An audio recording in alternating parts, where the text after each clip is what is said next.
Ya el versículo 10 y 11 vamos a estar leyendo la palabra del Señor. Ya, si usted no trajo Biblia, le voy a compartir los textos de la palabra acá atrás y en esa pantallita para que usted vaya leyendo también con nosotros. Gloria al Señor. Gloria a Dios. Amén. Ya, ¿lo tiene por ahí, hermanito mío? Vamos a ir del 4 del versículo 10. ¿Ya? Vamos a leer solamente dos textos de la palabra del Señor del 10. ¿Lo tiene entonces? Amén. Amén. Entonces le vamos a dar lectura en el nombre del Padre, del Hijo y del Espíritu Santo. Amén. Dice la palabra del Señor: y dijo Jehová: ¿tuviste tú lástima de la calabacera en la cual no trabajaste, ni tú la hiciste crecer, que en espacio de una noche nació y en un espacio de otra noche desapareció? ¿No tendré yo piedad de Nínive, aquella gran ciudad, donde hay más de 120,000 personas que no saben discernir entre su mano derecha y su mano izquierda, y muchos animales? Cierre sus ojitos. Padre, en el nombre de Jesús, te damos gracias, Señor, por reunirnos hoy día, Señor. Gracias por tu presencia, porque sé, Dios mío, que desde el principio, desde el comienzo de este culto, incluso cuando nuestros hermanos vinieron a abrir estas puertas, tú ya estabas aquí, tu presencia estaba aquí. Señor, pero ahora nos queremos sentar a la mesa. Hemos disfrutado de tu presencia, hemos disfrutado de estas lindas alabanzas, hemos disfrutado de vernos los unos con los otros, abrazarnos, saludarnos, de saber de su salud, de todo. Pero ahora nos vamos a sentar a la mesa para recibir tu consejo. Y estamos dispuestos a que nos hables y nos corrijas, Señor. Si es necesario, corrígenos, Padre, porque queremos ser mucho más mejores para ti, Señor. Señor, ministranos a través de tu palabra. Yo no conozco la vida de los hermanos, cómo vinieron, cómo estuvo su semana. Yo no lo sé, pero tu Espíritu Santo lo sabe. Y conforme a esa necesidad, usted hable en este día, Señor, para poder comenzar una semana en bendición, en victoria. Mueva su presencia en medio de la palabra, Señor, y ministranos, Espíritu Santo. Gracias te damos. Y, Señor, estaremos atentos a tu palabra, en el nombre del Padre, del Hijo y del Espíritu Santo. Amén y amén. Gloria a Dios, gloria a Dios, gloria a Dios para siempre. Amén. Que el Señor nos bendiga, hermanos. Bueno, ¿quién conoce la historia de Jonás? Fue ese que abrió el mar rojo, ¿no? Ah, ya. Estaban atentos entonces, qué bueno. Jonás, usted conoce la historia y conoce todo lo que pasó, ¿verdad? Lo comió un pez, bueno, usted sabe toda la historia. ¿Sí o no? Pero le hago una pregunta. ¿Cuántos conocen el final de esta historia? Porque todos conocemos la historia de Jonás, que Dios lo mandó, ¿verdad? Y usted conoce todo el proceso. Pero ¿cómo? ¿Usted conoce el final de esto? Porque tiene que haber un final para Jonás, porque esta historia es fascinante. Tiene 4 capítulos, pero en estos 4 capítulos pasó de todo, ¿verdad? Pero ¿cuántos conocen el final? ¿Cómo terminó? ¿Dónde terminó Jonás? ¿Qué pasó? ¿Cómo termina esta historia? Porque fíjese que usted va al capítulo 4 y el versículo 11 termina ahí. Y no pondré yo piedad de Nínive, aquella gran ciudad donde hay más de 120,000 personas que no saben discernir entre su mano derecha y su mano izquierda y muchos animales. Y ahí termina la historia y pareciera que todo queda inconcluso y como que toda la historia de Jonás queda hasta ahí. Pero en este día yo le vengo a contar ese final. ¿Ya? Yo le vengo a hablar del final. ¿Cómo termina esta historia? ¿Cómo termina la historia de Jonás? Porque hay algunos que se quedaron cuando se lo comió el pez y hasta ahí más nada saben, ¿verdad?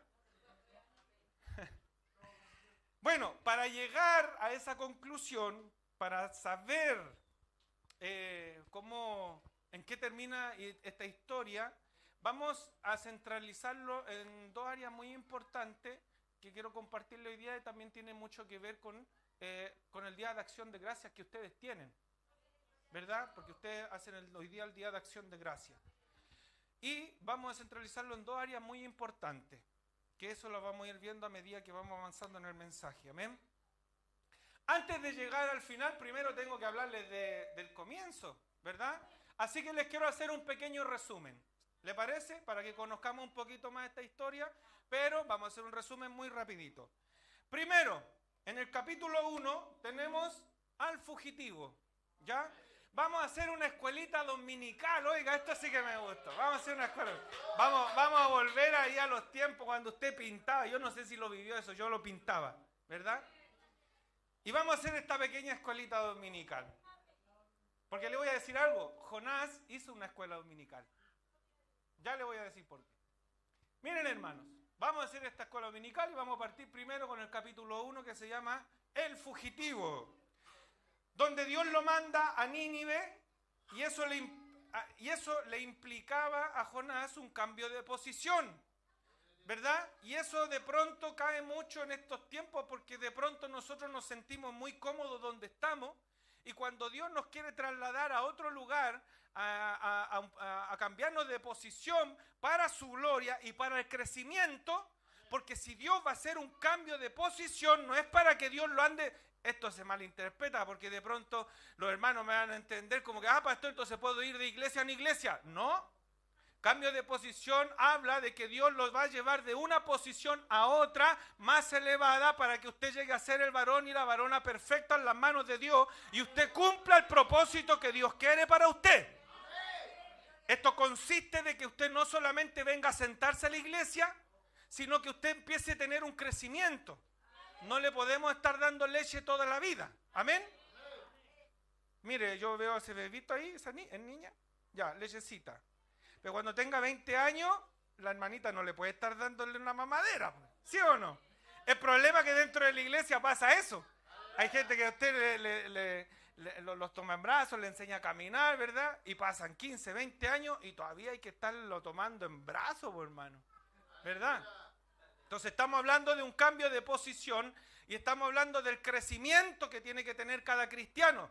Usted no puede ser el mismo del año pasado. No, pues hermano, si llegamos a fin de año, usted diga, Señor, gracias porque tú me cambiaste esto y crecí y avancé en esto. Amén. Entonces, de alguna manera, Jonás estaba cumpliendo su función que Dios le había mandado, pero Dios lo mandó a un lugar donde él no quería y eso lo hacía que cambiara la posición donde él estaba, ¿verdad? Entonces Dios le dice, levántate, deja tu comodidad, deja lo que tú haces habitualmente, déjalo un poco ahí y yo te voy a mandar a un lugar llamado Nínive. Entonces eso de pronto pasa con Dios, que a veces nosotros nos quiere cambiar de posición, nos quiere sacar un poquito de la comodidad, nos quiere sacar un poquito de las cuatro paredes y Dios nos va a enviar donde Él quiere. El problema viene ¿de dónde? Es que lo que Jonás hizo, huyó, arrancó y por eso le llamamos el fugitivo. Pregunta, ¿cuántos fugitivos hay aquí? ¿Y sabe por qué? ¿A qué me refiero? Es que cuántas veces Dios le ha mandado a hacer algo y usted no lo ha hecho. Y inmediatamente pasa a ser un fugitivo de Dios. Porque Dios le dijo, ven, hace esto, venga a predicar allá a la calle. Amén. Vamos a hacer una campaña el 25. Y Dios no quiere fugitivo. Dios quiere que todos estemos parados ahí predicando la palabra. Hay que ir a esa campaña porque es una orden de Dios. Es salir de la comodidad. Pastor, mire, la última campaña. ¿Sabe que la campaña que hicimos ahí? Hermano, mire, yo cuando me fui a mi casa, me fui y me saqué la polerita, aquí tenía marcadito aquí. Quedé negro, hermano. Quedé negro. ¿Por qué? Porque a veces estamos acostumbrados aquí a dos puertas abiertas donde entra una brisa fresquita, un buen asiento, todos cómodos, todos bien. Si es posible, usted puede ir ahí a tomarse un vasito de agua, refrescarse. Pero de pronto Dios nos dice, sal de tu comodidad porque te voy a parar allá afuera a pregonar la palabra. Y no quiero fugitivos. No quiero gente que se arranque. No, hay que estar ahí, iglesia del Señor. Y ojalá estuviéramos todos ese día. Así que si usted me dice, pastor, no voy ahí porque... No. Entonces usted es un fugitivo y se va a arrancar. Es lo que hizo Jonás. Jonás se arrancó a Tarsis. Amén. Bueno, mire, estamos y solamente el capítulo 1. Voy a ir avanzando rapidito para que vayamos viendo esto rápido, ¿ya? Entonces tenemos al fugitivo. En el capítulo 2 tenemos al arrepentido. ¿Pero dónde se arrepintió? Adentro del pez, pues. Entonces hay gente que de pronto se arrepiente en momentos cuando ya metió la pata, pues, hermano, ¿verdad? No es necesario llegar adentro de un pez para poder tomar un arrepentimiento. Cada vez que usted venga al culto y usted ha fallado a Dios, venga, arrepiéntase. Porque allá afuera hay un pez así con una boca queriéndoselo tragar. ¿Me entiende? Ya. Capítulo 3, tenemos al vencedor. ¿Por qué? Porque el pez se lo comió y lo fue a botar ahí. Y él ahí sale como un vencedor. Porque él era la señal. ¿Sabe por qué? ¿Sabe por qué le ponemos el vencedor? Porque esta fue la señal para los ninivitas. ¿Sabe quién era el dios de los ninivitas? El dios Dagón, que era el dios pez. Y cuando aparece Jonás ahí, la gente lo miró y dijo, oye, este derrotó a nuestro Dios. Entonces ahí tenemos al vencedor. Hay varias cosas que podríamos sacar de eso, de esta información, porque es muy lindo todo esto como señal. Y después viene el capítulo 4. Uy, este capítulo 4 es interesante. Fugitivo, ¿verdad? Arrepentido, el vencedor. ¿Cuántos han pasado por esta etapa? ¿Cuántos han sido fugitivos alguna vez? ¿Cuántos han sido arrepentidos alguna vez? ¿Cuántos han sido vencedores? Pero viene el 4. Afírmese. Está firmado, ¿verdad? El enojón. ¿Cuántos han pasado por ahí?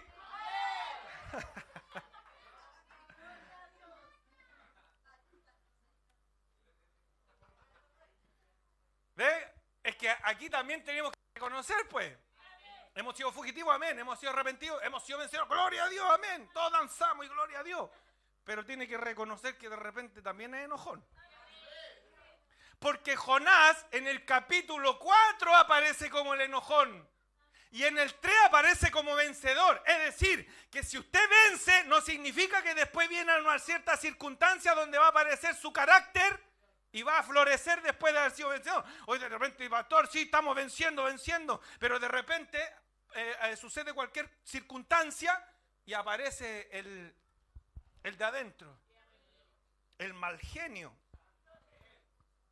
Y Dios lo miró a Jonás y le dice, ¿tanto te enoja, Jonás? Dios le dice. ¿Y sabe lo que le dice Jonás? Sí, y hasta la muerte. O sea, mire hasta el punto de enojarse, hasta la muerte. Pero hermano, tanto se enoja. Sí, pastor, y hasta la muerte. Y me voy de la iglesia. Y me hago esto y le vienen las mañas. ¿Sí o no? Porque de repente hay gente que igual le vienen las mañitas, pues hermano, ¿verdad? Y se enojan. Y de pronto uno le dice al hermano, pero tanto se enoja por algo tan simple. Sí, pastor, estoy muy enojado. Y hasta la muerte. ¿Me entienden? Y Dios le dijo a Jonás, tanto te enoja, Jonás. Pero se supone que había vencido recién. Era un vencedor, era un hombre que ya listo, vivió una experiencia. Pero después se enojó igual, ¿verdad? Entonces aquí tenemos un problema de emociones y sentimientos. Un día Jonás arriba y un día abajo. Un día aparece ahí venciendo y con un testimonio de ese calibre que está recién dentro de un pez por 3 días. Pero llega ahí y se enojó, por hermano. ¿Verdad? Entonces, eso lo da la garantía, eso no, un espiritual que sea que usted busque de Dios, que usted se llene de su presencia, no es una garantía que de pronto, como hay un dicho que decimos, y se ve mucho en los centros de rehabilitación, que le salta la rana. Salta la rana se le llama a una persona que todavía no está bien cocida. ¿Me entiendes? Es un dicho que se usa. Pero de alguna manera, hermano mío, hay algunas personas que todavía no controlan su carácter ni su genio. Puede llegar aquí, gloria a Dios, gracias Señor, y lloramos y alabamos a Dios, pero todavía quedan ahí algunas mañitas, ¿ya? Y ese Señor nos dice que hay que sacarlas. Amén. Ya. Vamos a ver entonces qué pasó después con Jonás, porque la historia termina como inconclusa. Amén. Y termina la historia con Jonás enojado. Así termina la historia. Termina en el capítulo 4, en los últimos versículos, termina un hombre totalmente enojado. Y Dios termina esto, un hombre enojado, y con Dios dándole una lección. Y el problema es que no sabemos si a Jonás aprendió con esto, pues. ¿Me entiendes? Porque no sabíamos si Jonás aprendió la lección de todo lo que había vivido. Ahora Dios tuvo que enseñarle la lección de la compasión. Eso le tuvo que enseñar Dios a Jonás. La compasión. ¿Por qué tenía que aprender esta lección? ¿Sabe por qué? Porque el problema de Jonás era el egoísmo. Ese era el problema de Jonás y él tenía que pasar por la escuela de Dios para aprender la lección de la compasión. Amén. Mire, Jonás 4, versículo 2 y 3 dice: y oró a Jehová y dijo: ahora, oh Jehová, ¿no es esto lo que yo decía estando aún en mi tierra? Por eso me apresuré a huir a Tarsis, porque sabía yo que tú eres Dios clemente y piadoso, tardo en enojarte y de grande misericordia, y que te arrepientes del mal. Ahora pues, oh Jehová, te ruego que me quites la vida, porque me es la muerte, mejor me es la muerte que la vida.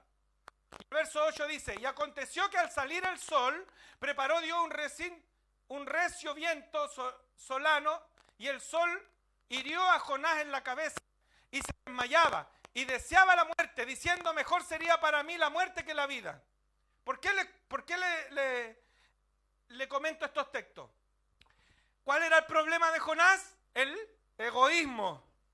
Cuando una persona es egoísta, ¿en quién piensa? En yo. Y ¿sabe? Aquí vemos a un Jonás egoísta. ¿Sabe por qué? Porque miren dónde estaba, cuando usted ve estos textos, ve dónde estaba centralizada la conversación de Jonás con Dios. ¿En quién estaba centralizada esa conversación? En lo que yo, en mí, me apresuré, sabía yo, me quiten la vida, sería para mí. ¿En quién estaba centralizado? Ese es el problema de una persona egoísta. Se centraliza en mí. Si el otro está pasando esa necesidad, no me importa. Lo importante es que yo esté bien. Y si yo estoy bien, los demás no me importan. Y ese es el problema del egoísmo, iglesia del Señor. Todo está centralizado en uno mismo. Todo gira alrededor de él. Pensando que los planes de Jonás eran mucho mejor que los de Dios. Y empezamos, hermano, a guiarnos por nuestro propio deseo, nuestros pensamientos, nuestras vanas ilusiones, como dijo el salmista, en vanas ilusiones que perseguimos cosas que a mí me van a satisfacer. Y todo está centralizado en mí. Y ese fue el problema de Jonás, y por eso Dios lo llamó a terreno, porque vio un corazón egoísta. Y esta es la primera parte donde vamos a centralizar el egoísmo. El egoísmo es un mal que no me deja ver más allá de lo que realmente tengo que ver. El egoísmo me impide mirar con los ojos de Dios y me impide mirar la necesidad de aquel hermano, de aquel familiar. El egoísmo solamente está centrado en mí. Mientras Dios esté bien, no hay ningún problema. Mientras yo esté bien espiritualmente, no me importa si el otro viene decaído espiritualmente. Mientras yo venga a los cultos, no me importa si el otro no viene al culto. Yo no sé, usted conoce los hermanos de acá de la iglesia, pero ¿cuántos ven que faltan hermanos? Que todavía hay gente que no ha venido. ¿Cuántos han estado preocupados? ¿Cuántos lo han llamado? ¿Cuántos, hermano, por qué no vino? Hermano, le echamos de menos en el culto. Hermano, estamos orando por usted. Pero cuando él falta, le gusta que todos lo llamen. Todos tenemos que estar centrados en él. Todos tenemos que estar pendientes de él. Pero cuando le toca a otro, esa persona no se preocupa del otro hermano. No se preocupa. No, todo tiene que estar centralizado en esa persona. Y eso es un problema, porque eso es un egoísmo. También podemos hablar de lo que ustedes mismos están haciendo el día de hoy. Hoy día tenemos un día de acción de gracia donde venimos a entregar las ofrendas, las primicias y los diezmos para el Señor. Donde usted tiene que pensar, hermano mío, que en la iglesia también se provocan gastos, que hay hermanos con necesidad, donde aquí los hermanos cada vez que traen sus primicias, traen su bendición, es guardada en una despensa, para ver que cuando en algún momento hay algún hermano con necesidad, eso pueda echarse mano de ahí para poder cubrir la necesidad de los hermanos. Pero eso es en forma general, eso es en forma general. Pero lo que Dios quiere es que también lo haga en forma individual. Oh, pastor, pero es que no hay problema. Si el hermano está pasando necesidad, todavía tenemos un plan B ahí en una cajita. No, pero hermano, vaya usted y bendiga a usted. Amén, hermano. Por eso Jonás decía, yo sabía, yo quiero, mejor sería para mí. Todo centralizado en él. Cuando su vida se centra en sí mismo, no hay lugar para tener compasión por otro. El problema de Jonás era justamente el egoísmo. Hoy el mundo, hermano mío, está en la misma situación. Y de hecho la psicología también le enseña a la persona la autocompasión, la autoayuda, la autoestima, la automotivación y todos los autos que hayan. Todo está centralizado y la psicología, todo, usted va a esos centros y le van a enseñar, preocúpate de ti, ve tú mismo, sé feliz, pero nunca le van a enseñar la compasión por otro. Amén. Lo mismo pasó Israel cuando usó el material con que iban a construir el templo. En un momento los israelitas salen de la esclavitud en Babilonia y vuelven con materiales para poder llegar ahí a su terreno, a Israel.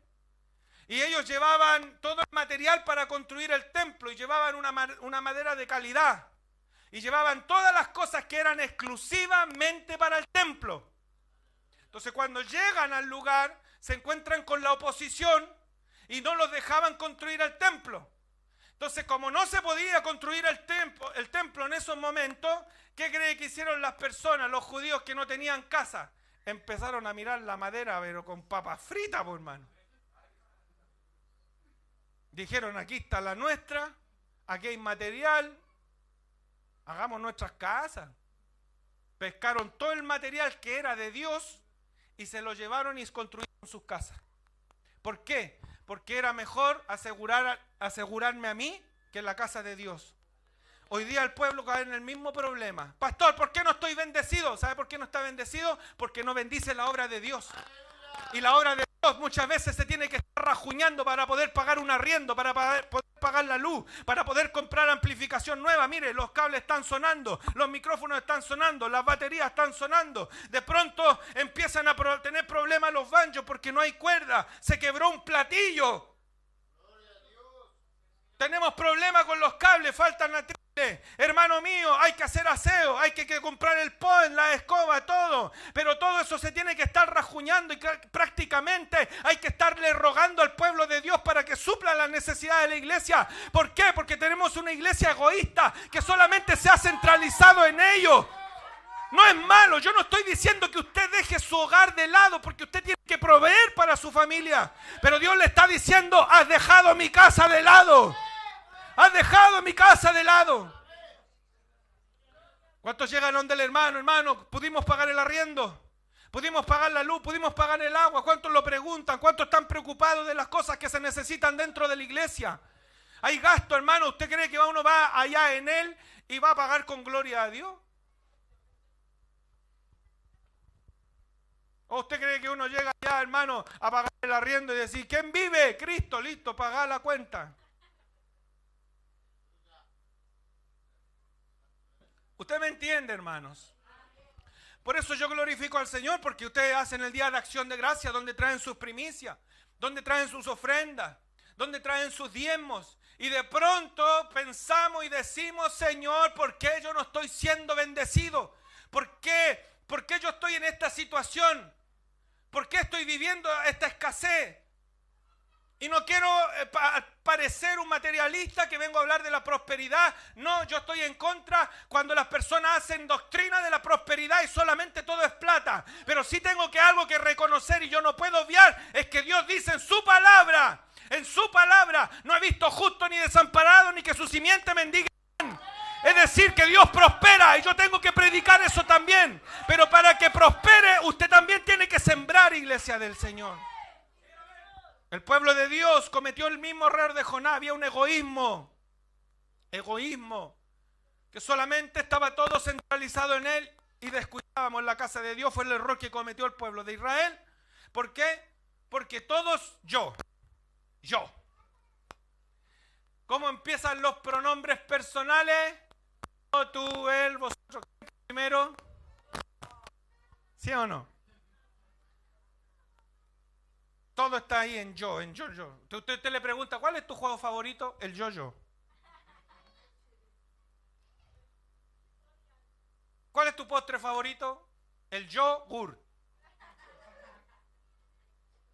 ¿Y qué gimnasia haces? El yoga. Todo yo.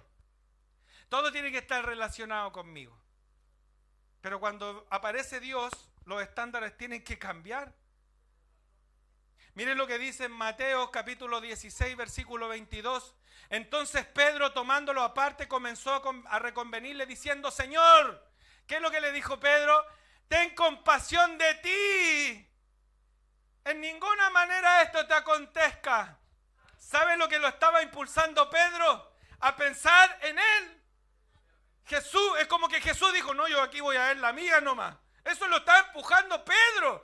Pedro le decía, Señor, sálvate, ve la tuya, preocúpate por ti, le decía a Pedro. ¿Y qué dijo Jesús? Oye, en realidad tienes razón, porque ahí vi lo que me va a pasar, así que no, aquí yo voy a ver la mía. ¿Dijo eso Jesús?